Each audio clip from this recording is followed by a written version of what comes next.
So Will tells me this is a very special smartphone. This smartphone in front of me is for gamers. It's made specifically for intense mobile gamers. And the thing that I'm interested in with this product specifically is the fact that this is the first smartphone I've looked at that has a built-in fan.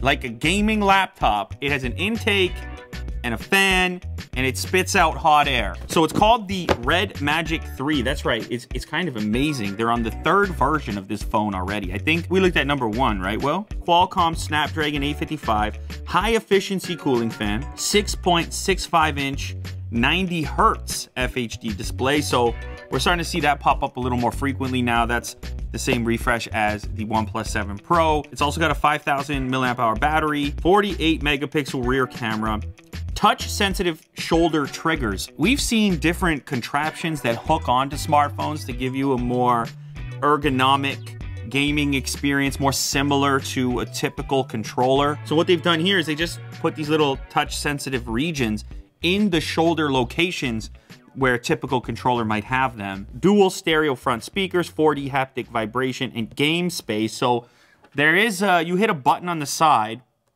and it puts the thing into like a game mode. It turns off your notifications. You can't be disturbed because it's very serious. You're gaming. Medieval combat shape look to it. It looks like a shield. It's cool to the touch right away. So it's a metal construction. It feels very rugged, actually. This is actually the intake for the fan. So it sucks in cool air there and shoots out hot air over here on the side. So on the same side of the device, you have your power switch, volume up and down, and these are those shoulder buttons that I referenced.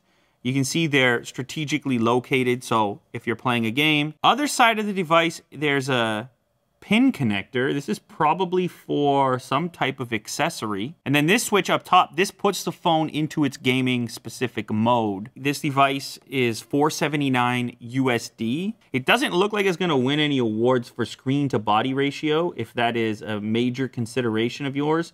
There is still a forehead. There is still a chin as well. Quick charge power brick. Simple little brick. You also have your USB cable, Type-C connector. This is like a couple days old. The announcement just happened for this thing very recently. It's booted up now. Red Magic on the background. It's all very gamer friendly. The sound effects, listen. You see what I mean, Jack? It's like a cyborg type of sound. Now, this switch is what I'm interested in. You hit this switch over on the side here. Oh, baby. So I guess you add games in here that you want to... Oh, so you can have separate settings for each game. So you can toggle your alerts for each specific title. Okay, fan. Faster phone cooling when turned on. There we go. Intelligent adjustment or rapid cooling. I'm going to put rapid cooling for maximum fan speed. That's some real fan activity. That's really interesting. This is that makes this the very first smartphone I've ever tried with an actual physical fan in it. You can change the LED so it can flash. You can select your LED effects, which takes you into another section of the menu here. We can have long, bright, or breathe settings for the LEDs. Here's another convenient feature. If you launch into game mode, you can have it switch over to constant brightness protect. Here, by launching into the game mode, it will also toggle off the auto brightness you may have been using throughout the day without the need to go in and adjust those settings independently. Now, if I click on this little controller button, presumably this is an accessory. Maybe it's not available yet. They did not send us this. This mounts onto the actual device and gives you an analog control. So if I swipe in from the right-hand side, it brings up a bunch of settings here. It will also tell you your CPU temperature, 31.5 Celsius, GPU clock speed, your network connection, 4D shock. We'll download PUBG because that seems to be what these types of devices are tuned up for. So let me just turn on Game Boost. So I'm boosted up. It's in auto mode. I'm gonna turn on 4D shock. See that? Supported. You can customize LRT buttons according to the game interface. So with the touch button on, you drag the R and L to map accordingly, so they map up to the trigger locations. Nickname, Willie Doo. Okay, so as you can see, the automatic spec setting, high, based on my device. That's a great feeling for any gamer. If you get like a new gaming PC or something, you load it up, it's like, we recommend high setting. And you're just like, yeah, that's right. That's right. Gaming is serious, okay? Jeez, man. My brain. There we go. Touch button saved. Oh, great. I'm gonna be dead here.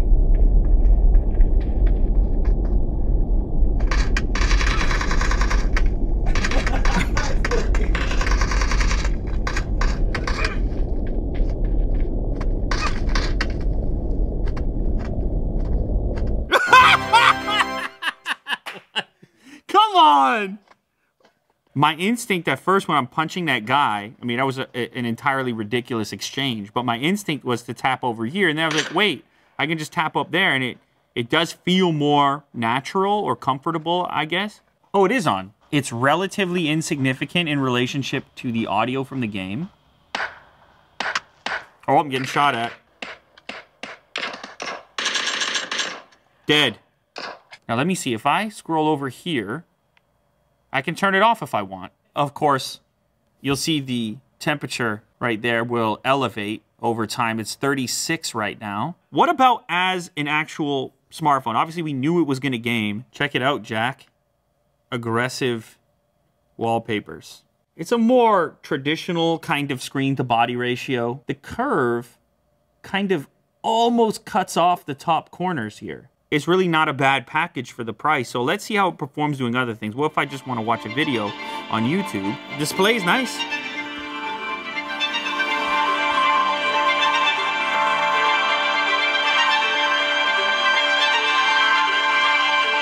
It's a lot closer to an actual stereo experience when compared to other phones. The feeling of stereo separation does take place. But in the volume department, it's like, I feel like this could be louder.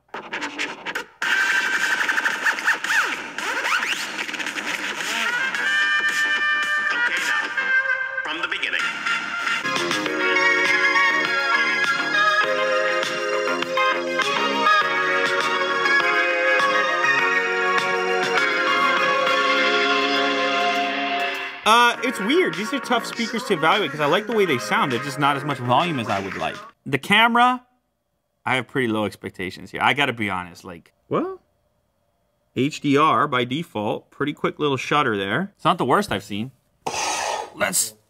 You know what? The camera's not bad. It's not that bad. I mean, it is a single camera setup, right? It'll get the job done. Again, it's not the main focus. Fair amount of detail. I can live with it. Honestly, I've seen worse photos here. We'll kill the lights real quick so you can see full gaming mode. Woo! Yeah. See, now people know what you're up to. They see you from across the room. All right, so I think it's kind of interesting. I like the idea of having these different choices exist, like for different purposes, that every single phone doesn't need to just be a slab. I get it. This is not going to be for everyone. The styling, the LEDs and whatnot, there's a very specific target here. Where I think this one shines, though, is on the styling. It gives you something a bit different. Willie Doo, we should get your quick comment on this. You come in, and it's the brass tacks. Yeah, it's also when everyone leaves. It's the end of the video. Anyways. They want to know what you think. What do you have to say about this? I think it's really good value for the type of specs that you get. It's basically, like you said, it's kind of like a OnePlus 7 Pro. Yeah, I think it's a pretty solid phone. Okay. I mean, does it feel solid, in your opinion? It feels very solid. I didn't even mention it has a headphone jack as well. Oh, yeah. I feel like a gamer might care about that. You don't get that on a OnePlus. Yeah. So in other words, Will, you're telling everybody to buy it right now? Yes, please do. So basically, you work for this company. ZTE, Nubia, and Red Magic. And Red Magic. Okay, you're getting 3 paychecks. All right, well done. This episode is brought to you by Drop. Now, you may have known them as Mass Drop. They design and collaborate with other brands to bring the best products at affordable prices. Now, they came up with these headphones called the HD58X, and they're a recreation of the Sennheiser 650s. There's big ear cups with a comfy design to go over your ears. Now they're also open back, which allows more air to pass through. More air, less sweat, longer listening. Now I've been using these headphones to listen to new retro wave on YouTube.